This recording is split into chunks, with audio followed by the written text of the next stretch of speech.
Hello everyone, welcome back in মিষ্টি Prius আনাদার্স mini blog. আশা করছি তোমরা সবাই খুব ভালো আছো আর আমরাও ভীষণ ভালো আছি। আজ বুধবার সকাল থেকে মিনি ব্লগটা শুরু করলাম। সকালবেলা ঘুম থেকে উঠে তো চলে গেছিলাম ছাদে, তিনটে ঠাকুর প্রণাম করে নিচে চলে আসলাম আর বসলাম গরম গরম এক কাপ চা নিয়ে। আর এদিকে আমি চায়ের সাথে খাওয়ার জন্য বানাচ্ছিলাম গরম গরম মুড়ি ভাজা। দেন তো স্কুলে টাইম হয়ে যাওয়ায় আমিও রেডি হয়ে বেরিয়ে পড়লাম স্কুলের উদ্দেশ্যে।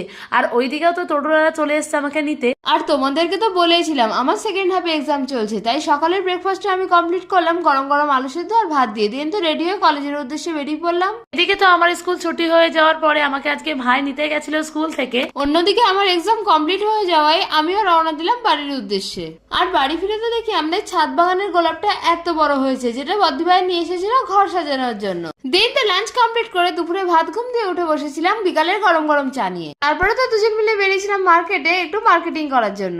আর যেহেতু আমাদের বড় মার্কেটে কাজ ছিল তাই গাড়ি নিয়ে বেরোতে হয়েছিল। অন্যদিন তো তোমরা দেখেইছো আমরা সবসময় হেঁটেই যাই। ফেরার পথে নিয়ে এসেছিলাম ফুচকা।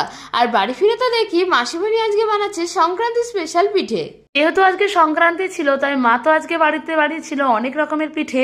এদিকে তো মা আমাদেরকে একটা দুটো টেস্ট করতে দিয়েছিল, যেটা তো খেতে দুর্দান্ত হয়েছিল।